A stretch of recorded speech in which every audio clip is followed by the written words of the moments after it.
뜨거운 물에 몸을 푹 담그고 있으면 스트레스가 풀리고 기분이 좋아집니다. 뜨거운 온도 때문에 혈관이 확장돼 혈액순환이 원활해지고 근육이 이완돼 뭉친 근육을 풀어주며 피로가 풀리기 때문이죠. 그렇다면 이런 기분을 오래 느끼기 위해 물속에 계속 있으면 어떨까요? 아마 몇 분간은 기분 좋은 상태가 계속될 것입니다. 그리고 우리의 손가락과 발가락이 쭈글쭈글해지겠죠. 과거에는 표피에 있는 각질층은 물을 흡수해 부풀어 오르지만 과립층은 물을 흡수하지 않기 때문에 차이가 발생해 주름이 생긴다고 생각했습니다. 그런데 최근에는 신경에 원인이 있다고 말하곤 합니다.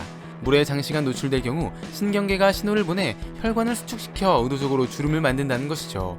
실제로 신경이 마비된 사람은 물에 아무리 오래 있어도 주름이 생기지 않는다고 합니다. 주름은 물에 젖었을 때도 미끄러지지 않고 잘 잡을 수 있게 해주는 역할이라는 말이 있긴 하지만 아직 정확한 이유는 찾아내지 못했습니다.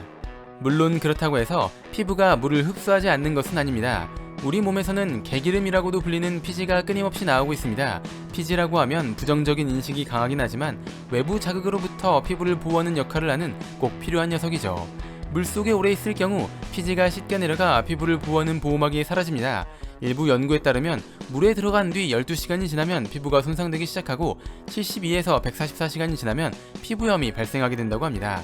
많은 물이 피부로 흡수되고 이로 인해 피부 안에 수포가 만들어집니다. 만약 욕조 안에 있는 것이라면 움직임이 제한되기 때문에 엉덩이나 등, 발 뒤꿈치에 받는 압박이 늘어날 것입니다. 신체 일부분이 지속적으로 압박받으면 피가 잘 돌지 못해 산소 공급이 부족해져 피부가 손상됩니다. 이것을 욕창이라고 하죠. 압력이 사라지면 욕창도 자연스럽게 사라지지만 압력이 계속되면 피부가 괴사해 떨어져 나가 근육이나 뼈가 드러나게 됩니다. 움직일 수 있는 충분한 공간이 있는 곳이라면 욕창은 발생하지 않겠지만 오히려 움직이기 때문에 문제가 발생할 수 있습니다. 피부 속에서 만들어진 수포는 시간이 지나면서 터지게 되는데 그러면서 피부도 같이 벗겨지게 되죠. 그런데 움직임 때문에 마찰이 발생하면 피부가 더 심하게 벗겨질 수 있습니다. 벗겨진 곳으로 세균이 들어와 피부가 추가적으로 손상되거나 질병에 걸릴 수 있습니다. 물론 이것은 하루 이틀이 아니라 며칠에 걸쳐 서서히 발생하게 됩니다. 만약 11일 동안 물속에 있었다면 축하합니다. 당신은 방금 세계 기록을 경신했습니다. 미국의 마술사 데이비드 블레이는 물속에서 7일 동안 지내는 프로젝트를 진행했습니다. 그는 물속에 있는 동안 살과 근육이 찢어지는 것 같은 통증을 느꼈다고 합니다. 남아공의 다이버 팀 야로우는 잠수복을 입고 있긴 했지만 물속에서 10일 동안 지내며 212시간의 이전 기록을 깨고 새로운 기록을 세웠습니다. 이들은 프로젝트가 끝난 뒤 물속에서 무사히 빠져나오긴 했지만 일부의 전문가들은 영구적인 손상이 발생했을 가능성이 있다고 말하기도 합니다. 피부가 손상된 채로 물속에 계속 있을 경우 결국 사망하게 될 수 있습니다.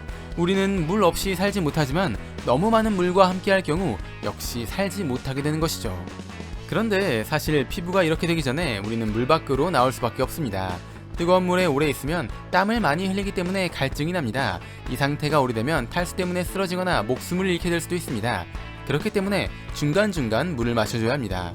그리고 배가 고프기 때문에 음식도 먹어야 하죠. 물론 물속에서 먹는 것은 문제가 되지 않습니다. 문제는 먹고 난 뒤입니다. 물을 마시면 오줌이 마렵고 음식을 먹으면 똥이 마렵습니다. 이런 것들은 영원히 참을 수 없기 때문에 결국 밖으로 나올 수밖에 없습니다.